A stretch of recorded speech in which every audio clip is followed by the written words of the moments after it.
Okay, welcome back. Today we have an interview with Cape Talk.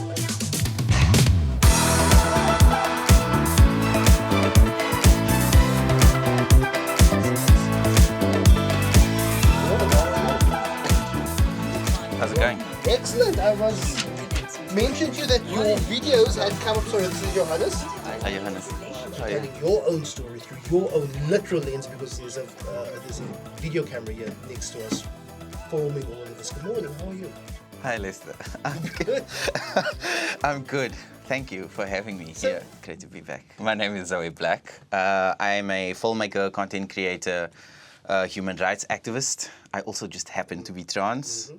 I'm queer, I'm pansexual, and so I guess for me a lot of my storytelling and the work that I'd been focusing on was trying to give sort of visibility to those narratives, because historically there wasn't a lot of that, particularly when I was coming out. And I guess all of the skills that I've acquired over like an extended period of time sort of like funneled itself into generating video content, and I think YouTube was a sort of natural evolution of all of that. The plan. When I started YouTube, it wasn't intentional at all.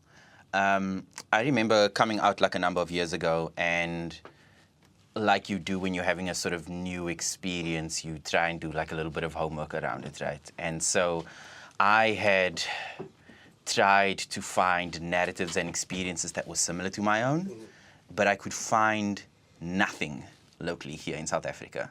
A lot of content in the US, a lot of stuff in Australia, UK, great, but nothing about my lived South African experience as a person of color. And as a way to sort of make that narrative a little bit more accessible to people like me, I started blogging about it just on Facebook. And then that turned into an actual blog that I then started. The blog died for like a little bit because I just couldn't keep up with it. I was too busy in my life. And I had posted a video on my social media about 2 years ago where I went to Home Affairs to go and change my name. And I just did like a really short, a reel of me doing that. And suddenly I got a flood of like DMs. And I was like, you know what? I have like this really, really old camera in my cupboard, and I pulled that thing out. It's like 10 years old. And I just sat down and I filmed myself, literally just talking to camera, talking through what it is that you need to do if you want to change your name at Home Affairs. And then that video just started everything. I posted that on YouTube, and then I've been posting videos on there ever since, and it's been incredible. How important is a name for you? I mean, like, names are like the first like port of call when we engage with like other human beings, right? Like you meet somebody for the first time and you go, hi, this is my name, right? And so because that has such a large social currency, we have developed all kinds of like associations and values and meanings attributed to those names. So we have feminine names and masculine names and names that mean certain things, or family names. And so particularly in the context of trans people, because when they were given names when they were kids, they may not have the same sort of value that they were assigned when they were kids. So they might opt to change their name. Not all trans people do. Many do. But names for me are like, they are incredibly important. They are the first sort of identifier about who we are fundamentally as a human being. This is how I identify myself to the world, and this is how I expect the world to engage with me. And I'm afraid that if I'm going to ask a question, I'm going to be shouted down, because how could you not understand this? Oh no, you were transphobe, you were homophobe, you don't understand this. How do we comfort people saying it's okay to ask even the most blunt questions? I mean, look, I think questions are so important. It's the only way that we learn, right? We interrogate stuff by asking questions because we clearly don't have the information about something, or we want to deepen our understanding about something a little bit more. I think for me, and I can't speak for like every trans person, right? I really try to preface that because sometimes people try to, put me as a rep for the community, and I don't like that. But for myself, I think it's not so much the questions that are being asked that are mostly problematic. I think sometimes the intention and the sort of where that question is coming from is the thing that you start picking up on. And you know, like you walk into a room. It's a question where whatever I say, it's going to be nitpicked. It's a question that, regardless of your answer, it's going to be a gotcha moment at the end. Yeah, it's like people are trying to trap you, to try and sway you to, I don't know, or convince somebody or the world that you're wrong. And I don't think that should be the impetus of when you're asking a question. When you're asking a question, you really want to know. And so I know like when you walk into a room and you can just feel like the energy is off and the vibes are not lekker. And then like we all have this sort of like sixth sense in inverted commas, I guess, about that. And I think particularly if you're marginalized in this country globally, whether that's around your race, whether that's around your gender, your sexual orientation, we know there's a sense that you get when somebody's just being a little weird about something. Pronouns are things that we use every day. They're placeholders for people's names. So as opposed to me saying, "Hi, Lester, how are you today? Lester, won't you please do that? Oh, Lester said this." As opposed to saying that, we use pronouns as placeholders for people's names. And so effectively, the pronouns in our language carry almost the same weighting and the same sort of value because they're placeholders for names. And so pronouns become incredibly important for people, not just trans people, anyone. If somebody suddenly called you by a pronoun that you're like, wait, what? If you're like a man and somebody said she to you, you'd be like, well, that just sounds weird because you don't, it doesn't sit right with you. It doesn't speak to you and your identity. And so for trans people specifically, pronouns are a huge thing that are important to them. Pronouns could also mean very little. And from what I understand, is of course there are no gender-specific pronouns. So this is exactly the thing with the English, you know what I mean? Because it's sort of like taken over all of our social and economic cultures. That suddenly English has now become sort of the dominant language that everybody must speak. And so suddenly we expect everyone to understand the nuances of English, pronouns being one of them. There are many African languages who don't have pronouns. There are many cultures around the world who don't have pronouns in their lexicon. And so how do you then expect somebody to speak a language that isn't theirs, that isn't their home language or first language, and then also to understand how these nuances are working? And so the space around pronouns does become a little difficult. But for those people who do speak English, like we're having a conversation in English now, and it's likely that the majority of your listeners speak English as well, the way that we construct pronouns in English is hugely, hugely important because of the value that the language places on that in terms of... I want to place some consideration to the mental aspect of a trans identity. You talk about, I'm appreciating getting softer in figure physically. Is that because of hormone replacement that you had started? Talk to us about how you start seeing yourself in terms of form start changing. I mean, look, so there are these like sort of different components to how we like understand ourselves, right? Particularly in relation to gender, because this is sort of the conversation that we're having, right? And the one is how we see ourselves internally, which is our sense of identity, our gender identity. And that's how you identify. So are you a man? Are you a woman? Are you masc? Are you femme? Etc. Then there's the outward expression of that, which is your gender expression. And so for many people, sometimes the expression of that gender doesn't match the identity. And so that incongruency can cause an incredible amount of emotional, mental, psychological discomfort. What would some of the incongruencies? In my case, I used to have a very masculine body. Like I am very heavy built. I don't know if that's the right word to do, but I'm very stocky. I hold on to muscle really, really easily. I build muscle very, very easily. In the traditional cis female body, they don't tend to hold on to muscle or build muscle as easily, right? And so what I was seeing in the mirror was a very masculine body, but I didn't feel masculine. My identity wasn't masculine. And so some of the things that trans people do in order to bring those two things into alignment may involve things like going to therapy. It may involve things like going on hormones or doing surgeries. And so all of these things are efforts to bring the person's identity in alignment with the expression. It's a lot to deal with when you experience yourself in a very particular way, but then suddenly the way that you present in the world is not that. And then even more so, the way that other people then start engaging with you and treating you, it then reinforces that. And so then the problem just compounds itself.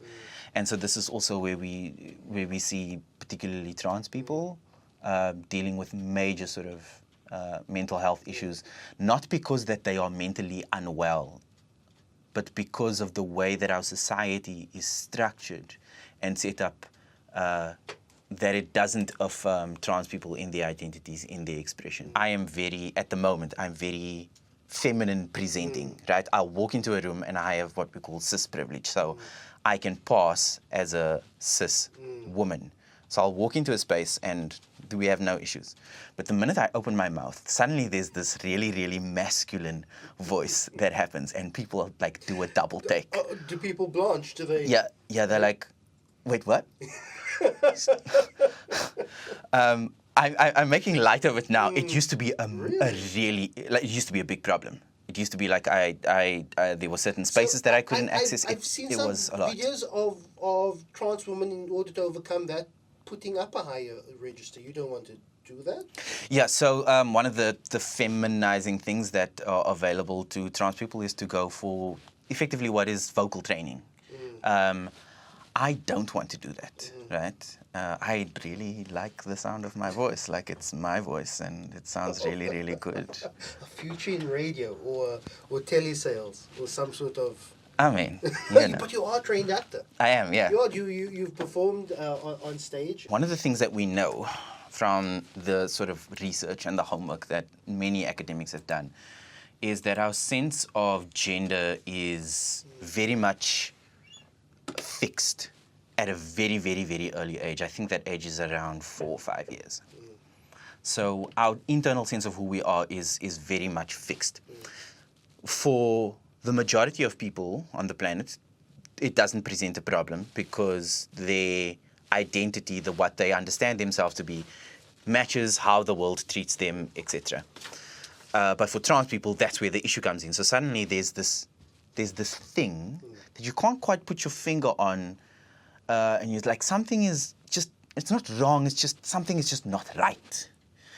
And there's a thing about, I mean, a lot of people who've gone to therapy will know this. There's this thing about acquiring language to articulate your problem. Like once you've been able to name the thing, that's such an important thing.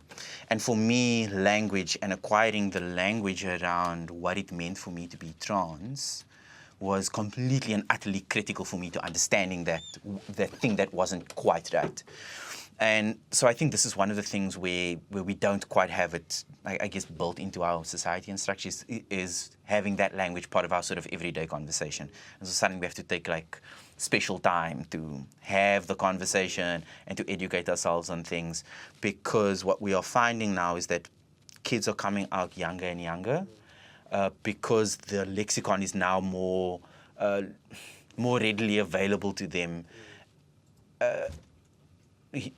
Because it hasn't been historically. And so when people are able to articulate themselves in a particular way, suddenly they go, okay, that makes sense to me. This is what it feels like. And you're able to then act on that. What's the conversation with your family, your parents, brothers, sisters, cousins? Because that's our first real community. I mean, for me, I came out when I was like in my late 20s, I think. And I was very lucky to be around a very, very supportive group of people, my family included. I don't sort of have contact with my extended family, really. I have historically experienced a whole lot of like issues around racism and transphobia with that, so I tend to distance myself from situations like that. But for my immediate family, they've been incredibly supportive, and the partner that I was dating at the time was also really, really amazing. I remember this. I came out of the shower. I was in the bath, and I was scrolling on YouTube, and I found this video that was run by some gender therapist, and then she proceeded to ask all these questions about stuff. You know, you're scrolling on YouTube, and you just like happen upon something. And then she asks all these questions, and she goes like, look, if you said yes to some of these questions, it's likely that you might be trans. And then I watch the next video and the next video and the next video, and I get out of the bath, and then I say to my partner, babes, I think I'm trans. And she goes, okay, cool. And that was the end of that conversation. I'm glad you mentioned that, because a lot of people conflating gender with sexuality and sexual preference. So gender is really about you and yourself. That's the most basic way to understand it. Gender is about how you understand yourself. Your sexual orientation is about what you are attracted to. So where gender has everything to do with you, your sexual orientation has everything to do with other people. And so I think the conflation sort of comes into it because we've closely tied sex and gender, and we've used them interchangeably, but they're two very different things. You're still seeing your partner? No, not that one anymore. We're still really, really, really great friends. She's like one of my besties. But I am now dating other people, which has been really amazing. I mean, we know that one of the things that we've neglected for the longest time is our mental well-being. It's only I guess in recent years where we've really gone okay, this is actually really, really important. And because mental health isn't necessarily broadly and generally seen as something that's utterly vital, we haven't placed too much value on that as a society. Now, these days, we recognize it as being really important, and it is. For trans people specifically, going to therapy isn't compulsory. It's not, you don't have to there's no hoops that you have to jump through. If you want to get on hormones, you don't have to go to counseling for that or go to therapy for that. Trans people know who they are, and they should be able to, I guess, access hormones if they want to, right? One of the things that I did for myself was when I was trying to figure things out was that I needed to talk to another human being about the things that I was thinking and the things that I was feeling, right? Because I am the kind of person that needs to process things out aloud. That's me. There are other people who need... From a YouTube blog of more than 2.5 years, you've clearly had a lot to get off your chest. Oh, no. Oh, there's still more to get off. But so I needed that for myself, right? And so I went to therapy for about 2-ish years.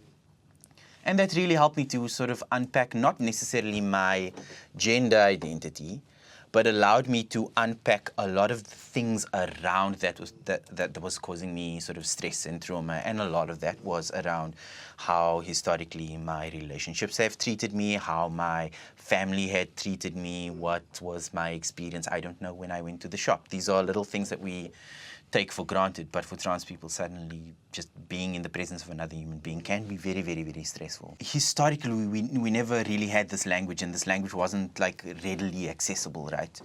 And so if you are hypothetically a femme being, you can be a man and be feminine at the same time. We know this, there are men who are feminine.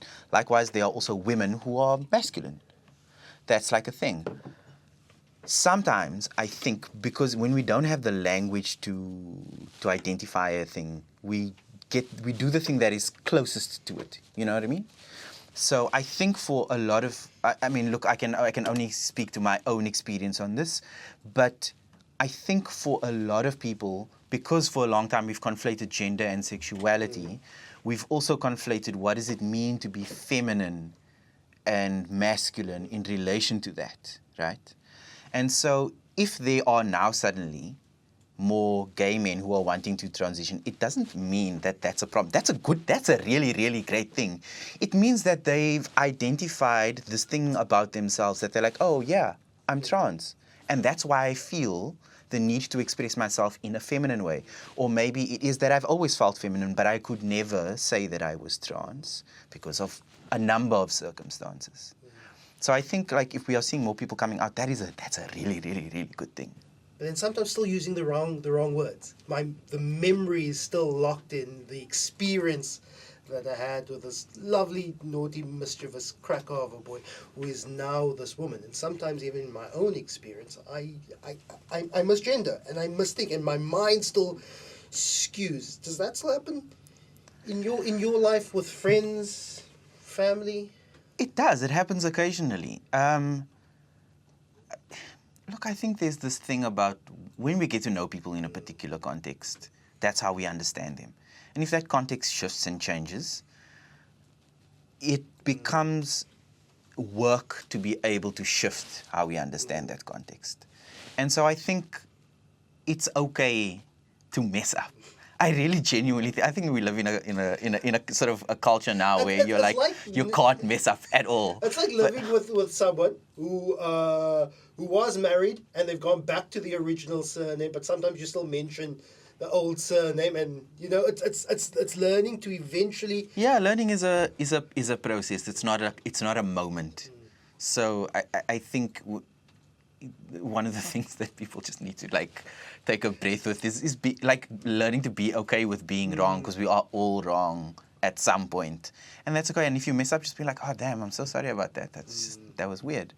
But move on. Like it's not a thing. I think for a lot of people who are trying to be better, and for people who are wanting to like be inclusive with their language, with the way that they engage with people, I think sometimes they make the mistake bigger than it is. Like if we mess up, let's just move on. It's fine. Is it easy to date as a trans woman?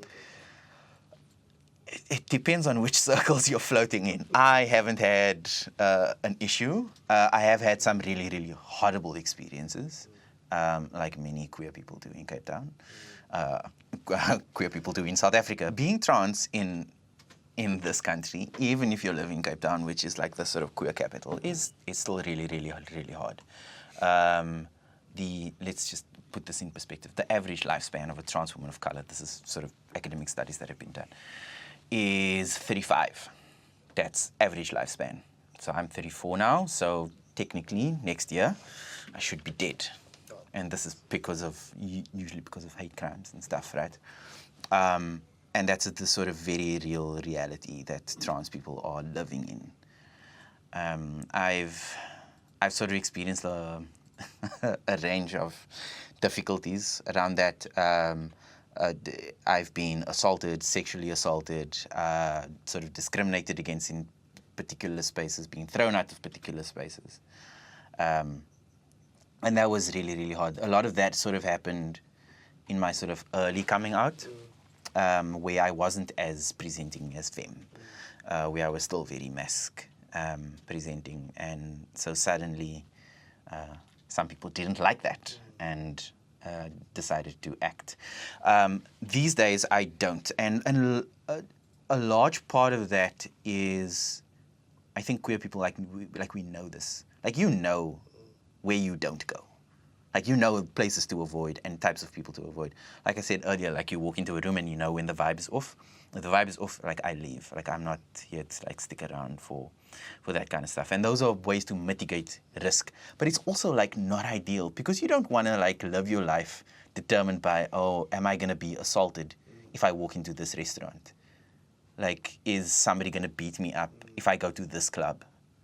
Like, if I talk to somebody, is this going to be a problem? Unfortunately, you become a representative. Unfortunately, you become a representative of a trans community. But I really appreciate your time here. Zoey Black, thanks so much. Feel free to come back anytime. You're on the Morning Review. Thanks for having me, Lester. Baxter. Thank you so much. Really appreciate it. Oh, you're so lovely, Lester. You're 34. I'm 34. I have met you before. Cape Town is small. Cape Town is very small. What